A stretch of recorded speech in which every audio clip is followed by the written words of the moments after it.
السلام علیکم۔ اور رب معجزے بھی ان کے لیے کرتا ہے جو صبر کے ساتھ اس سے بار بار مانگتے ہیں۔ وہ تمہارا کام بھی بنا دے گا جس کے تخلیق کردہ یہ زمین و آسمان ہے، اور پھر تم دیکھو گے اللہ کو تمہاری مرضی کو ہی تمہارا مقدر بناتے ہوئے۔ وہ تمہاری آنکھوں سے نکلنے والے آنسوؤں کی ایک ایک وجہ جانتا ہے۔ وہ ان کو اپنے کن سے خوشیوں میں بدل دے گا، بس وہ چاہتا ہے تم اس پر یقین رکھو۔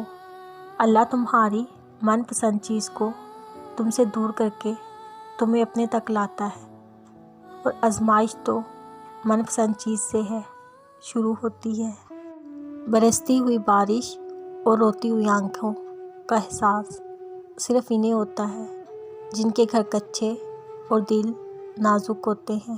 ہمیشہ ان کے ساتھ رہیں جو آپ سے تب بھی نرمی سے بات کرتے ہیں جب آپ کی غلطی ہو۔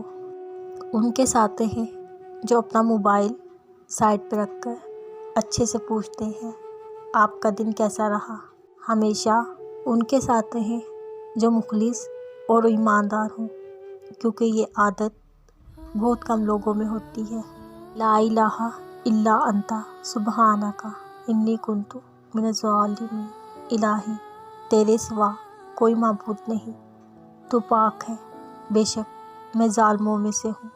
رسول اللہ صلی اللہ علیہ وسلم نے ارشاد فرمایا، جو اللہ سے سچے دل سے شہادت مانگے گا اللہ اسے شہداء کے مرتبوں تک پہنچا دے گا، اگرچہ اسے اپنے بستر پر موت آئے۔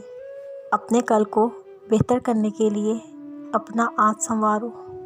بیٹی جب باپ سے جدا ہوتی ہے تو دعا ہوتی ہے اسے دوبارہ ایک مضبوط کندھا ملے، اس کی ضرورت خوشی سے پوری ہو، وہ اسے اتنی خوشی دے کہ میکے کا پیار چھوٹا لگے، اس کی حفاظت کو اپنی عزت اور عظمت سمجھے۔